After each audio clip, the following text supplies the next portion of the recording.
Welcome to the back office. I'm Delana Dillon, the founder and creative director of Signify Marketing, and this is where you get to sit in on real strategy. Each episode, we step inside an active business and have honest conversations about marketing, growth, leadership, and the decisions shaping what happens next. No one has it fully figured out, but we are building anyway. And today's conversation is a little different than our usual episodes, but honestly, it fits the heart of this show so perfectly. So because behind every book, every brand, every message that resonates with people, there is a process most people never get to see. So today I'm joined by Shelby Gardner, author of Lily Pads, Remembering, Reclaiming, and Tracing Back to Where Jesus Has Always Been, writer of the Lily Letters, entrepreneur, storyteller, wife, mom, and someone who has built a platform rooted in vulnerability, honesty, and faith. So in this episode, we're going to talk about the real behind the scenes process of writing and releasing a book, the business side of authorship, building an authentic brand in a noisy world, yes and amen, and what it looks like to create from a place of honesty instead of performance. So Shelby brings so much warmth and depth to this conversation, and I think whether you are a writer, an entrepreneur, creator, or simply someone trying to build something meaningful, you're going to take a lot away from this one. So Shelby, welcome to the back Hi, office. thank you so much for having me. Well, This is we so are, exciting. we're excited to hear about you and your venture and all the things. So take us back, maybe give us a little intro, because I know you do, yes, you just authored this book, but you do writing regularly. So tell us a little bit about what you're doing in the field of writing. Yeah, no, I'd love to. So I have always had a passion for writing. I actually got an English degree from ORU. I remember even as a little kid, I would always write just like the silliest stories. And so it's always been something I loved. I'm an avid journaler, so I'm always writing something. And I have a blog that I have been super passionate about for quite a while called the Lily Letters. So I write in that every single week. And it's kind of like my online journal. So Okay. anything I learn or hear or, go throughout my weeks learning from someone or something, I love to journal about it and invite other people into the conversation. So I've been doing that for a while, and Lily Pads I published in January. Okay. It was kind of a whirlwind, but I had been working on it for probably 2 years. Oh, wow. It was quite a while. And so, yeah, I'm just at this point now, really devoted to, I have probably on my desktop, maybe 6 other books that I want to write Oh my someday, goodness. all different sorts, Yeah. fiction, nonfiction, that sort of thing. Because I'm always just finding things to write about. So, Yeah. That is, I think people have these ideas potentially, but to take that step to put it to paper, so to speak, For or put it to sure. computer, Yeah. it's I'm sure it's not easy. Right. Yeah. I'm sure it's not. So where did Lily Pads first begin with you? Was it a compilation? I never can say that word very well. You did great. Compilation of the Lily letters, or is it more than that? Is it different direction than that? So it's similar in the sense that all of it is my heart and what I'm learning and how I want to share about it. But Lily Pads is more of the storytelling. Mhm. So I start each section with a story from my own past in a way to invite people into their own story, because that is my heart, is to show people, hey, your story is super valuable and your story matters and people need to hear your story. And God has been in your story for a really long time. And so Lily Pads is that, starting with my story and then through a lot of journaling prompts, inviting people into their own story. So if I'm talking about struggling with identity, I'm then asking, okay, where have you struggled with identity? When have you felt lonely? Here was when I felt lonely. Where have you felt lonely? And then just uncovering those hard, painful memories that many of us like to cover up, Yes. and never talk about. And then for me, it's putting Jesus in the middle of all of it. Yeah. So, yeah. So is this like an interactive book? Yes. Okay. I have called it a heart study. I'm saying devotional. Yeah. But not in the sense of like you have day 1, day 2, day 3. Right, Because right. I was super passionate about not creating something that became a burden or just a routine or a task to check off the list. So in my intro, I say, if you find yourself going through the motions with these questions, put it down and come back to it next week, next month, whenever you're ready to dive in again. Yeah. So it's, super interactive. So the questions are more to help you process the content Yes, exactly. and apply it. Right. And apply it and dig deep within yourself, finding more that you didn't know was there. So was there a moment when you knew that this needed to be a book? Yes. So I actually was sitting, and this was where the title lily pads comes from. I was sitting on my back porch journaling one day, and I was super disappointed.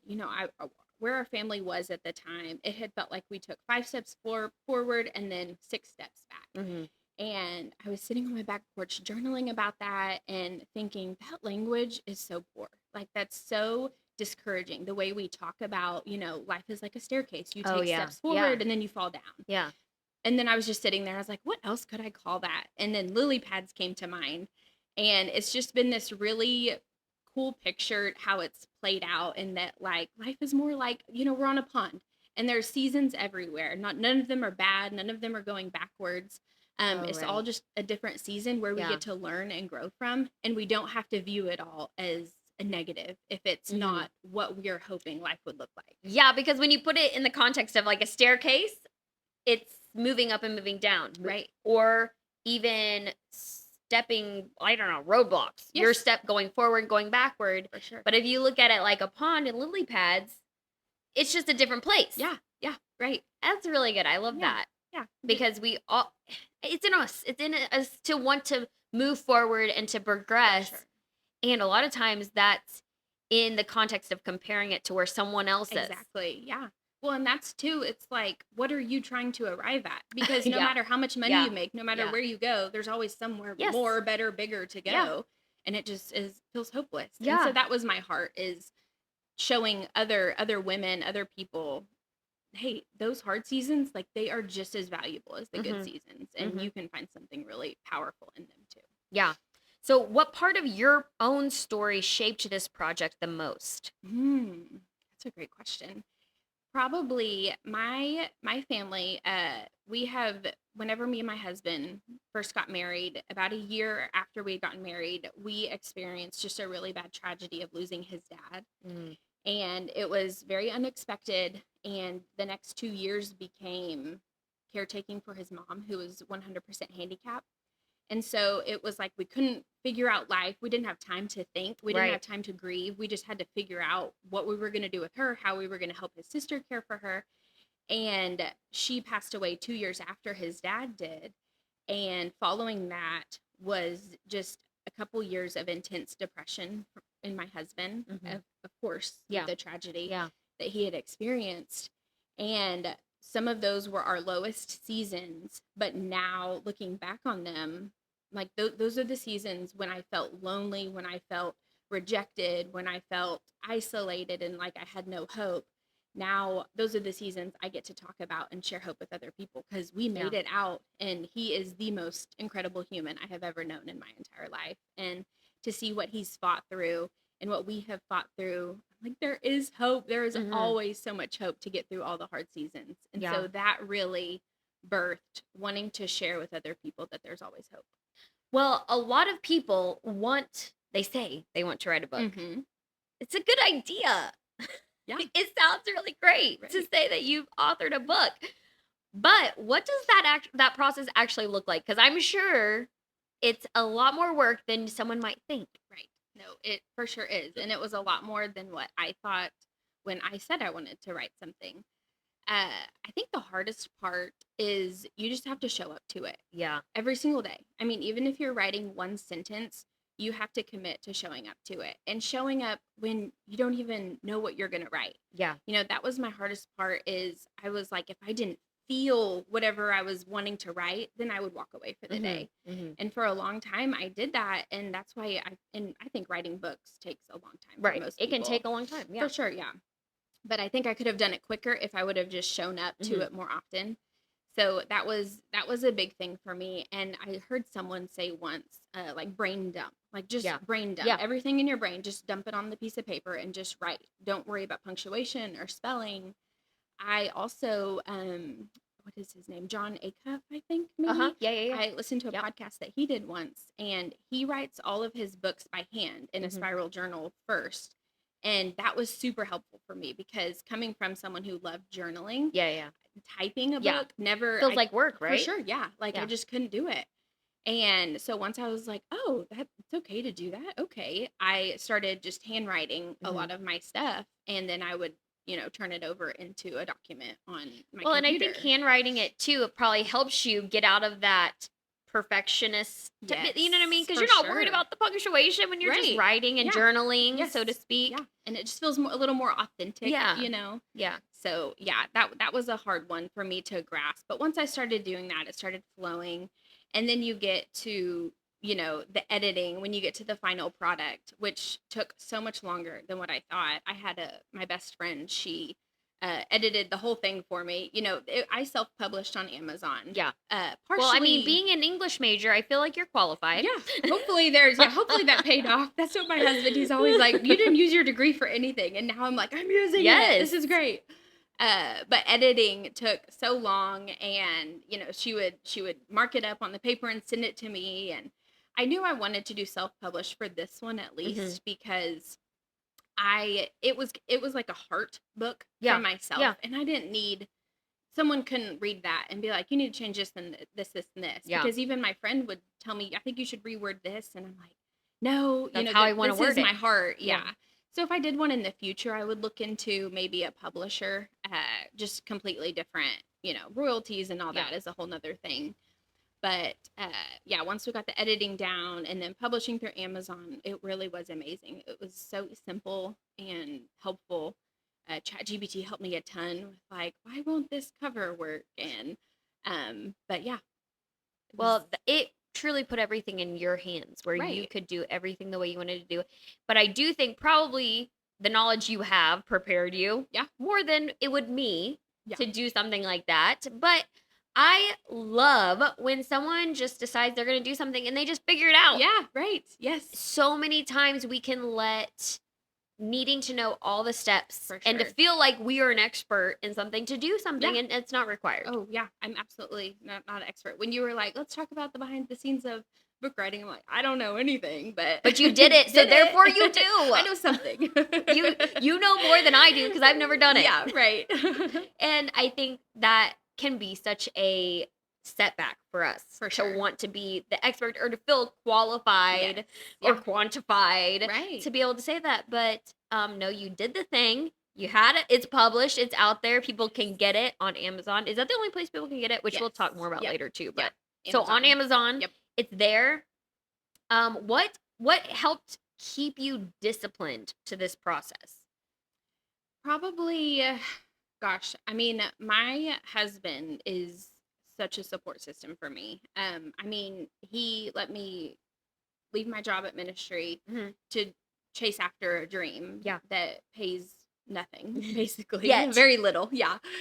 And so I think for me, I found the motivation in that for one, Mhm. like I'm taking this leap, I'm taking this Yeah. jump, I'm going to chase after Going it. all in. For sure. Yeah. And I also, for me and my faith being such an important part in my life, I didn't want to do a disservice or discredit to what God had done and what God had spoke in my heart to share with other people. And so I would have to tell myself, okay, but this is what I feel like I'm called to do. So by not doing it, I'm not showing up for God. Yeah. And he's shown up for me every single time. So Mhm. I can't even show up for this one thing. Mhm. And so that was like the real motivation for me. I felt this call and I'm just going to do it and trust that whatever happens, happens. And I'm not going to hold it all, which Right. has been hard. Yeah. But yeah. Well, that can definitely be some great motivators Yes. when Oh, you yeah. put everything on the line. For sure. Right. So, did the book change while you were writing it? Like what you expected it to be or the direction you expected it to go? Did that change at all through through the process? Right. It did. When I started writing originally, I didn't know it was going to be a devotional. I kind of just started with my own story, and I thought it was going to be more of sharing my heart and things I've learned. But then through the process is when I started finding a passion for storytelling from Mhm. myself in order to invite people into their story. So that wasn't added. For sure. Yeah. Well, Yeah, it's that good. came second for sure. It just developed into that Yeah. then. Yeah, it's pretty cool. So what about the process was harder than you expected it would be? Hmm. Aside from just sitting down and showing up. Right. Yeah, that was definitely one of the hardest. One of the things I learned most about doing this is if if I don't have my things within me Mm, figured out, mhm, or not figured out necessarily, but addressed, mhm, they came out in writing. mhm. So I'm sharing a lot of my heart and painful memories, painful stories, and it brought up a lot in me that I learned I had to address before I could write about it. Mhm, If mhm. I hadn't looked in, and I'm in counseling, that's something that's super big in our family. And there would be times I would go to my counselor and be like, okay, writing this, we need to talk about this week because this really bothered me. But I just learned that when you're writing and being vulnerable and chasing your dreams, all your insecurities come out, Yeah, which is amazing. Like, yeah. it's amazing to get to learn and be transformed in the process of sharing your heart. But that was something I did not expect. I thought I was going to show up to writing and it was going to be all the things I had figured out. Mhm. And it was like, oh, yeah, I have not addressed this inside Yeah, of me. yeah. But that was probably one of the biggest lessons I learned through writing is I also have to figure out my own pain and look at it and address it before I can even talk about it to anybody Yeah. else. Well, something we say a lot on this podcast is no one has it all figured out, and that's just a testament. Yes, Even in life, not just in business, even in life, nobody has it all figured out. for sure. Yeah, that is But so we're true. we're working through it. Exactly. Yeah. We're writing through it. Yes, exactly. We'll never get there fully, but Yes. we're all trying together. So Yeah. yeah. So for someone who is writing potentially, how do you know when a book is ready to publish? I don't think you do. I Okay. I published lily pads and then I put it like 100 yards away from me for probably 3 months. I didn't want Really? to look at it. I couldn't read back through it Yeah. because I'm like, this is awful. This Yeah, what yeah. was I thinking? I even thought about, I had sent out the text to all my friends that I published it. A lot of my friends bought it. And then I was like, I could take it off of Amazon now. Like, I've got it in a few people's hands. Like, this is a lot. This is super vulnerable to share all this. And I feel like I could have gone through and edited that book Mhm. 100 times and never hit And it would have been publish. a different book though. Exactly, for sure. Yeah, it wouldn't have been what my heart originally Mhm. was. Mhm. So I don't think you do know. For Yeah. me, I did not know. I think you just have to do it. And one cool thing about Amazon is I'm kind of in the process of going through and tweaking a few things. Mhm.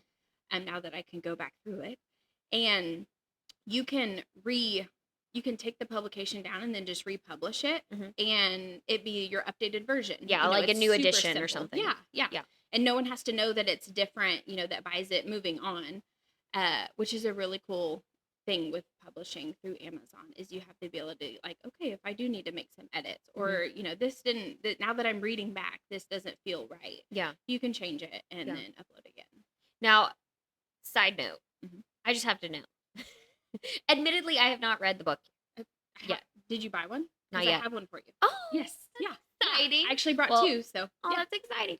So I don't know how much did you bring other people into the book, but like, is that something that you had to talk with people about? Hey, I'm going to be sharing this story, or was that part of the process? Yes, that's actually a great question because so much of the book is about my story, but also my story with my husband. Yeah, no one's story is uninvolved from other people. Right. Yeah. Which is so hard, Yeah. and even, and I didn't talk too much about like my parents and childhood, but Mhm. there is a story in there talking about my mom and our relationship. And that was even something her and I kind of dialogued about before, because it is hard. It's my story still. Like, Right. my story Yeah. is You super have the right important to share here, it. right? But you also want to like Yeah. respect other people. And I would mention to my husband, he's such an open book. He's probably the one I least talk to about it and first because he doesn't care. But there was definitely those conversations that I'm like, okay, I need to talk with this person probably Yeah. before. And I tried in my stories, it's solely focused on me and where I Right. was mentally, my heart. But yeah, that is an interesting aspect to it. Well, it's got to be because when you're the person that is being Right. you're involved in that part Yes. of the story, you could read anything into it. Right. And Oh, for when sure. like you're saying it, the focus was on me and how it affected me and my process, but Yeah. anyone could read into it. For sure, yeah, and be offended by it and feelings hurt by it, and so far, my mom, she did share with me. She was like, "It is such a weird experience to read this, being your mom Yeah. and knowing all of those seasons, but obviously not seeing Yeah. within me." Yeah. And she's like, "Sometimes I just have to put it down. Like, I Yeah. can't keep reading it because seeing her daughter, those moments Right. she was in Oh my pain word. or Yeah. hurting, Ugh. yeah, she's like, "That's so hard." And for you as a parent too. Yeah. You can imagine. Right. Yes. Like, she's probably like, "What? I couldn't fix everything?" That's how I Right. would be. Yeah. Oh man, it's I hard. know. That's It really hard. is. Yeah. I can only imagine. Mhm. So what what does self-doubt sound like during a project like this? Ooh. Well, it's constant, which is I am awesome. sure. Yep. Um, for me, it was I am not good enough. Anything I wrote isn't good enough. I'm not sharing it correctly. And then there's the mental war of, is this my voice? Am I trying to write this for me? Am I Mhm. trying to make Mhm. myself famous?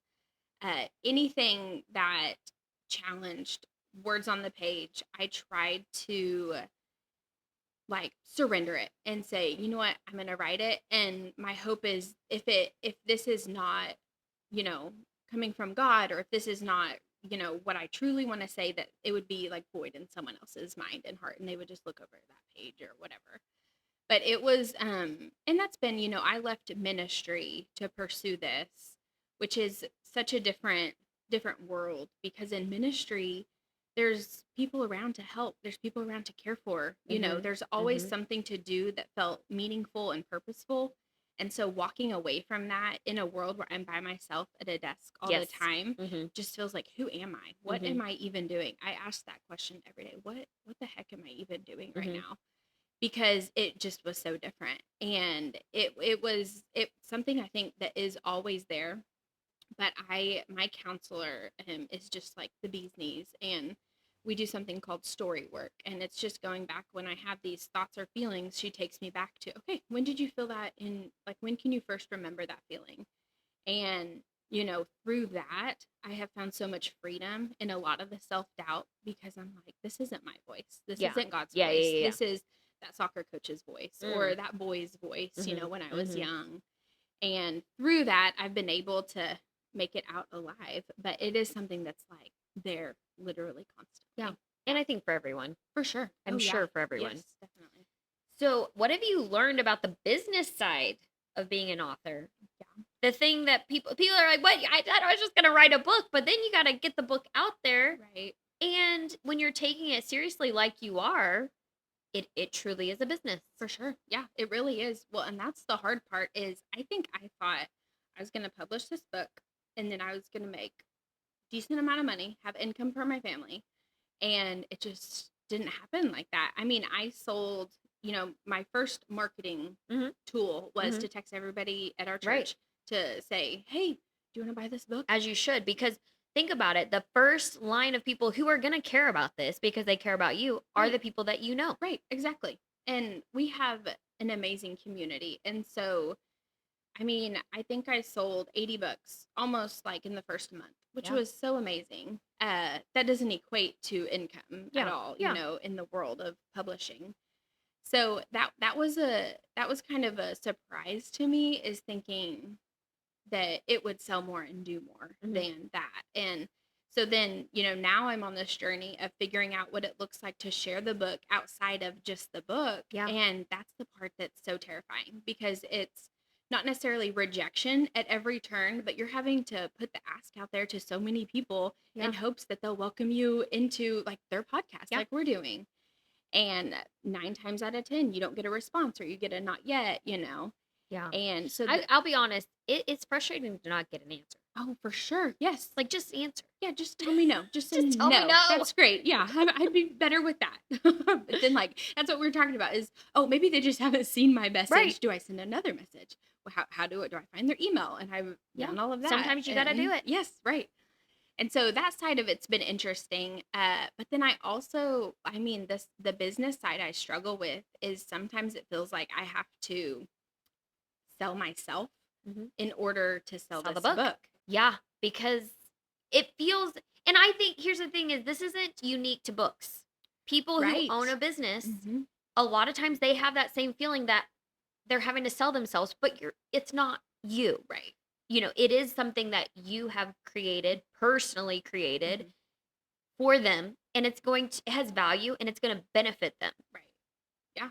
Well, and I feel that tension with selling yourself. And I saw the band Salt is a band on Instagram, and I saw a reel they posted once when it talked about that very same thing. I mean, they're in the music Yeah. industry and they feel that Yeah. tension.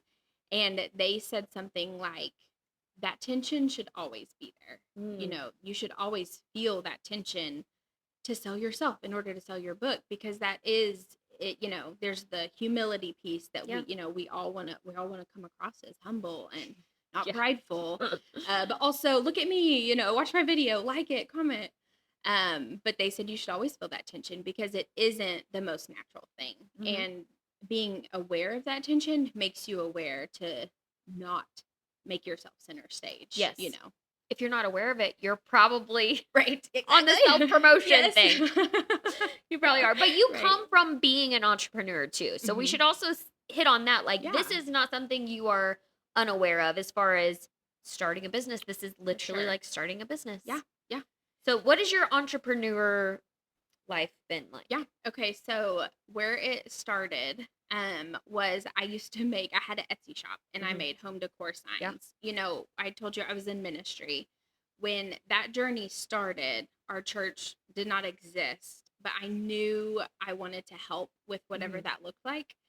And so I would, help with the church, and I was passionate about, being available to do things for that to help it grow. But there was absolutely zero funds to pay me as Yeah. if it were a job. So coming up with these smaller businesses was a way for us to have a little bit of income from me while still pursuing, helping plant this church. Right. And so I started the sign business first. And I'm not sure I'm a good employee. Like the 9 to 5, I just don't know how to do that and show up to it well. Like some days I want to sleep in, some days I want to stay up late. It was just being at someone else's beck and call Yeah. was, harder for me. And so that kind of started. And then after that, I had a cookie business called Simply Sugared. And that was actually like my claim to fame, to entrepreneurship. That was super successful. I had a book calendar for 6 months in advance. And so, like baby showers and wedding showers and And you're birthdays. not doing this anymore? And I'm not doing this Oh anymore. my I word. know. It got to be a lot. And it was so much that I almost had to choose if I wanted to do cookies or Yeah. ministry. And my heart was with ministry, and I thought cookies might be something I could come back to someday. Yeah. But it controlled our lives. Yeah. I mean, it was evenings and weekends and packaging and the mess that was everywhere. Yeah. But it was so much fun, and I loved building something from Mhm. nothing, and that's what this is too, Yes. is building something from Yeah. literal nothing. Yeah. And I have a husband, like I said, who supports me in everything. So while I'm not making much of income in any of those, the cookies was great, but other things, he's always supporting me to Mhm. like chase after my next Yeah. dream. Yeah. So yeah, and then now the book. Yes. Yes. Now And book. then my husband's super entrepreneurial too, in real estate, and Yeah. he Yeah. owns his own brokerage too. So it's just our family, our lifestyle is Yeah. entrepreneurial. Very much so. Yeah. Yeah. So, how have you learned about branding? What have you learned about branding yourself and your message? Which I think you kind of came into because you do the lily letters. Yes. So, aside from that really cool analogy and picture that you came with, it fits really nicely. Right. And that was so not intentional. Yeah. I learned something in counseling once that uh talked about, I'm gonna butcher it, but it was something along the lines of, we all have different parts that make up ourselves. And a counselor I had long ago, she told me, like, you should name those parts. And so I had come up with the name Lily Okay. for the girl in me who's like fun and spontaneous, who chases dreams, who's not scared. And so when I started the blog, People are going to be looking at you like, I know. she's got an alternate personality. My husband hates when I share this with people. He's like, it sounds like you have split personalities. That's so funny. And I'm like, yeah, I wish my counselor could describe it for you because she did it better. Or it actually probably is as weird as it sounds, but that's fine. No, it's not. I love it. So that's where Lily letters came in when I started the blog. And so it was so unintentional. That was before lily pads was a thing. And so then lily pads came to mind. I'm like, I guess I have a thing for lilies. But it works. Yeah. I think that it's perfect. Like it did brand unintentionally your message. Yes. Yeah. And so what else have you learned about actually having to brand yourself? You know, you feel like you're selling yourself, but you're branding yourself, branding your message. Yeah. I think I would just go back to, I want people to take from me to find something within themselves, to look into their own story. And so I'm still in that process of figuring out what the branding looks like. You know, what do I post? What do I want to, because I mean, on social media, you probably know, you see people, and you're one of these, like, I'm like, oh, you were born to be on social media. Like, you are so natural. There's so many people who I see their videos and I'm like, they do this so well. And then I try to do it. And I'm like, that is not what theirs look like. Well, it's how you feel. A lot of times anyone else would be like, oh, that's great. I know. Yeah. But it has been a process of figuring out, like, okay, what is true to myself in the marketing, in the branding, not what other people are doing. And I'm still in the process of trying to do that. I recently started taking my blog posts and posting them, like condensing them a lot, and then posting, lily letters out loud on social media, which felt something so personal to me and so like unique to me. And so I get snippets of that. I'm like, okay, this is me. I love doing this. I'm still sharing my message, but it's shorter. It's audio. It's different than making people read. Right. But then I have like, am I supposed to video myself putting on my makeup? No, I can't do that. I physically can't put that out there, And so it's just finding out like, okay, what's true to me and not what I'm trying to copy somebody else on the internet, because that's when it feels icky for me. Well, but it is you being intentional about your platform and about your audience, that they know what to expect from you. Right. Because if they saw you doing, I don't know, putting on makeup in a video, right, they might be like, oh, that's weird. Yeah. That's not what she normally does. Exactly. And so it is, even if it doesn't, like you don't realize it in the moment, it is being intentional with that branding. Right. For sure. And knowing what is true to yourself is actually true to your audience as well. For sure. Because you've trained them on what to expect from you. 100%. Yeah. Authenticity, vulnerability. Right. Yeah. All of these things. For sure. Yeah. That's good. Like we talked about, you and your husband are both entrepreneurs, but what has just that lifestyle taught you about resilience? It's taught us a lot of grace, for each other. Living as entrepreneurs, your schedules are never normal, which is what we love about it, right? Yeah. We can work all hours of the day. Yeah. But as with, we have a family, we have 2 daughters, and having that, it's been, we have to be a team. We have to work together. I have to have grace for him to go work late, one night, and then he has to have grace for me. Hey, I can't pick up the girls this day because I have this meeting and I have to go to it, And it has taught us, when we can work as a team and have that grace for each other, it feels like we can push through anything. Yeah. We can do it, Yeah. But when we start getting maybe a little selfish and just seeing our business venture as the only thing and not the other, we become competition. Right. So that's been a big thing that we've had to navigate, is figuring out that we have to give and take for each other, with each other. And it's all to, benefit the family, but it just looks different than the normal, typical job that a lot of people have. Right. Well, speaking of family, how do you navigate ambition while raising a family? Yeah, that's another like tension. I feel.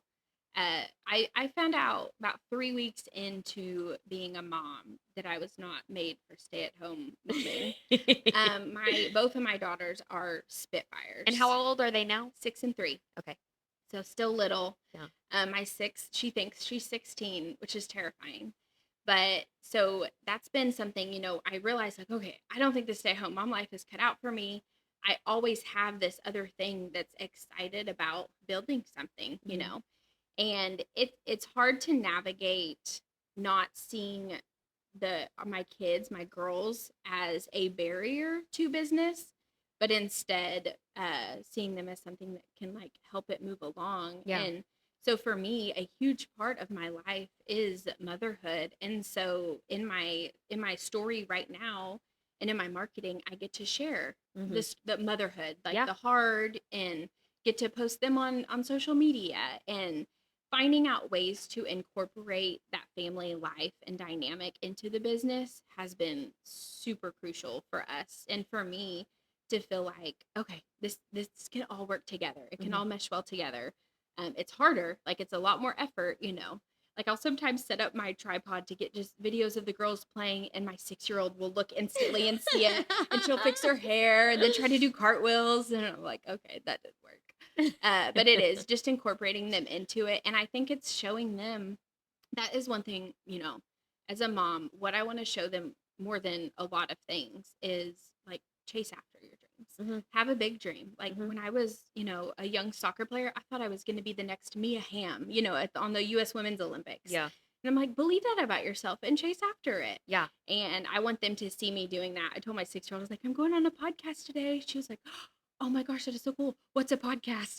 I was trying to tell her about it. And she's like, that's so cool, mama. And so just her getting to see me, and I tell her about my failures too. Yeah. You know, I'm like, I've sent these messages to these people and none of them responded. You know, I'm sad that nobody wanted me to come do this for Yeah. them.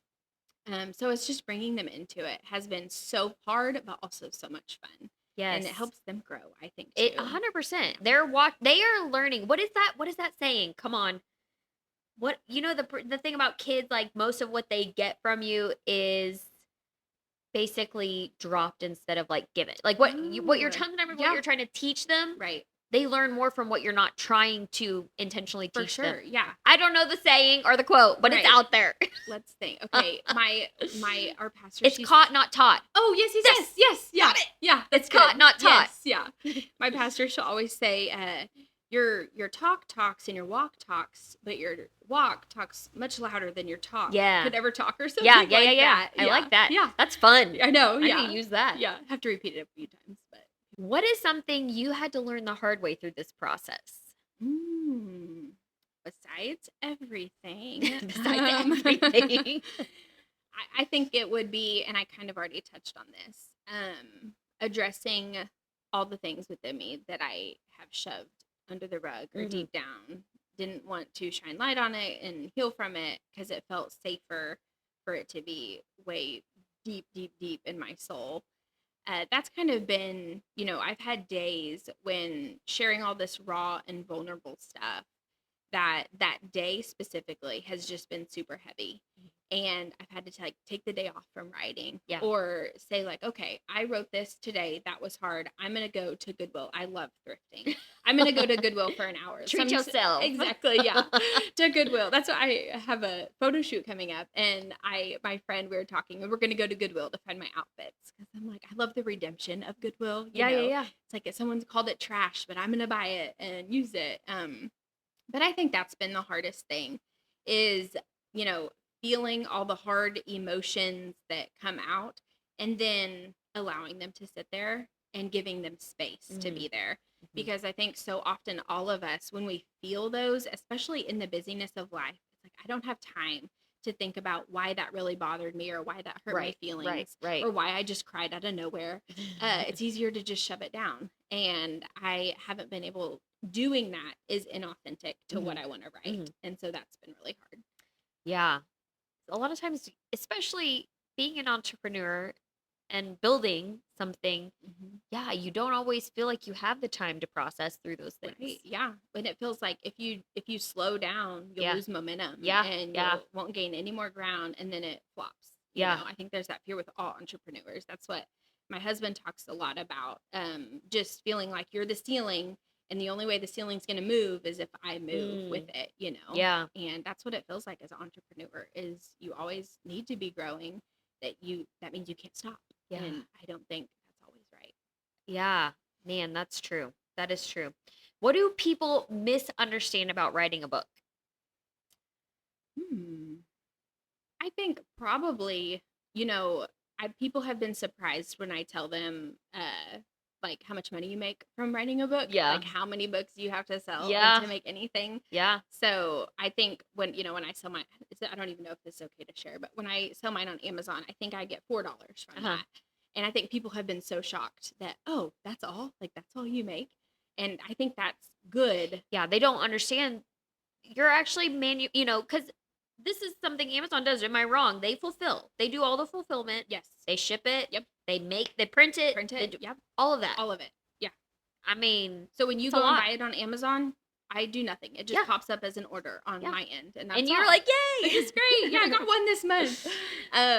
So I think that's been something I've heard people are surprised about. But I honestly think people, everyone I've known, they'll say like, "Oh my gosh, I can't believe you wrote this. That's got to be so hard." I think people understand that part, Yeah. but I think the time that it takes to actually show up to writing is something people would probably be surprised about. And in 50 years, I think I'll make $3 an hour for all the time, that Yeah. I spent Yeah. writing this. I think that's something people would probably be surprised about. Right. It is something that has to be a something that's in your heart to do. For sure. Yeah. Or, that you want to add value. I think every author out there, somehow there's underneath all of their intentions for writing, they want to add value. Or, Right. some might be entertained, but it's adding For value. sure. Yes. They'd have to. Yeah, definitely. What advice would you give someone who feels called to create something but is putting it off? I mean, aside from just do it, As Nike would say. yeah, just do it. Can they trademark that? I think probably realistically for me and practically, I would say if it's showing up 15 minutes, block out 15 minutes of your day Mhm. and say you're going to devote it to this. If I think when you have a time frame, you don't have to, spend a whole day doing it. Yeah. That feels easier. So Yeah. starting smaller, Yeah. and just build in 30 minutes this day and then an hour another day and just build up to it. But I think any amount of energy you can give to it, not only does that help produce something, but it builds momentum within you Mhm. to show up the next day and do Mhm. it. But then also, one of our family core values is we do hard things. And so, yeah, it's going to be hard to show up to it, but that doesn't mean you don't do it, Yeah. And that's been a big thing that I would tell anybody is, yeah, you do hard things though. You've done a lot of hard things in life. So Yes. you can show up to this and You you can can do it. persevere. Yeah. Yeah. So, yeah. What are you dreaming about right now? So a couple things. So I am working towards and just dreaming about getting to speak about the book Mhm. in other places. Yeah. Women's conferences, Bible studies. I lead a Bible study at my house, and that's super fun to getting to encourage women there. So I have a dream to do that in more spaces. And then I also have dreams to write more books, more actual books, not devotional styles. Mhm. And I have been forcing myself to read more, which Mhm. surprisingly is the best motivator to Yeah. sit down and read a book and get ideas from it. I just started The Alchemist yesterday. Okay, I've heard of this. Yeah. And I'm already having so many ideas of, something that's on my desktop that I've been wanting to write. How he, describes this metaphor of his life. I'm like, oh my gosh, I could turn this into that. And so reading has been something to really help give me ideas Yeah. and stretch me and, look at things differently. Yeah. So that's been a really big one. So doing that, I feel like I'm dreaming about this next book that I want to write and what it would look like and, how I would do it. So Yes. So, do you think writing is something you'll always do? Do you think this is a forever thing or a season? Is this a lily pad? right, Or is this yeah. I wish I knew. I would think it would be a pretty big lily pad. I have Yeah. no idea Yeah. what I would do after. I think it will always be a thing, regardless of if I do have another job someday. I think I still will write in the blog and I will still journal. And then maybe the process would just be a lot longer, Mhm. But I Mhm. think writing has always been a part of my life. So I think it forever will be a part Yeah. of my life. Yeah. Putting that degree to good Yes, use. I know. Finally, it's worth it. Oh, all those student loans. But you will, like you mentioned, you will continue. You're still continuing with the Lily letter. So is that once a week, the same day every week, or how do people get in on that? So, I have the links on like my Instagram, Uh-huh. where you can go, you can read the latest blog, or you can put in your email and then it'll automatically go to your email every Okay. week. Nice. And it's usually every Monday. Okay. Sometimes might be Tuesday, but my goal is to send it out on Monday because then I can post it on Monday. And then, like right now, I'm spending the week writing the next blog that I'll post next Monday. Mhm. So I posted one recently, and someone was like, "Oh my gosh, I didn't know like this was going on this week," and I was like. It's actually 2 weeks ago, but yeah, no, it's fine. Yeah. So yeah, Mondays. Timeline is fluid. For sure, always. Everything is fluid in entrepreneurship. Yes. So before we close, I always ask this question. What is one thing you don't have fully figured out yet, but you're choosing to build through anyway? So I might have already answered this. I think it would be the learning to be okay with myself being out there, selling myself. That's been my biggest learning curve and my biggest, self-doubt questions that go through my head every day is, am I selling myself or am I just trying to share the story of the book? And so I'm learning to put myself out there more. I'm learning to take more risks. I've sent so many messages to people that, like we said, never got a response. Yeah. And I'm learning. So I said our family core value is do it scared, or we do hard things. Do it scared is another one. And mine lately is do it embarrassed, because a lot of times it embarrasses me to reach out to somebody with the possibility of rejection. And so right now I'm learning, like, I'm going to do it embarrassed. Who cares? If Yeah. that feels icky, if I'm embarrassed by their reaction or lack of reaction, but I'm going to do it anyway. I'm going to show up to it anyway. Yeah. Yeah. I've got to say this because I could 100% see how you feel this way because it is so personal. Yeah. It's your Right. message. It's your Right. brand. You are your brand. Yeah. Right. But it relates to anyone in business. Like you said, if you feel there's a lot of videos around like a trend, I guess, of being like, if you feel like what you're putting out there is cringy, just do it anyway. Yes. Yeah. You've seen that Yep. probably. Yeah. Those videos. Well, but it's the same thing of reach out because the people don't know about you because they don't know about you. It's not Right. because they already heard about you and are like, no, not interested. It's because they truly don't know. Right. Yeah. If you want anyone to know, you're gonna have to be the one to tell them. Right. For sure. Yeah. That's So really good. you put it out there Yeah. and don't feel embarrassed. If you do, who cares? Yeah. Feel it and move on. Right. Yeah. Yeah. Don't feel like that you are, this big, tiny, Right. whatever.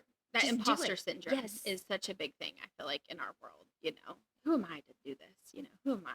You're Shelby Gardner. Exactly. Yeah. That's who you Yeah. are. Author. And now they're gonna know, even if they Yes. don't want to have you at their event, or even if whatever they don't want to carry your book. I don't know, whatever the Yeah. scenario. Yeah. They know who you are. For sure. Yeah. That's Yeah. better than before you messaged them because they Right. didn't know who you That's were. so true. Yeah. So you go do it. So good. Preach it. Go do it. Okay, so for people who want to connect with you and find your book or find Lily Letters online, Yes. tell us how to do all those things. I think the best place would be to go to shelbygardner.com. Easy. Yes. I have the link to my blog. I have the link to sign up for the blog. It has a spot, like, if you want me to speak at an event, it has all the things Yes. that AI told me to put on there. So that would be the best place. Yeah, and you can it has a link there for Amazon. Yes. So you can go directly to Yep. the book. Yep. And get it. Yep. Awesome. Well, you heard it.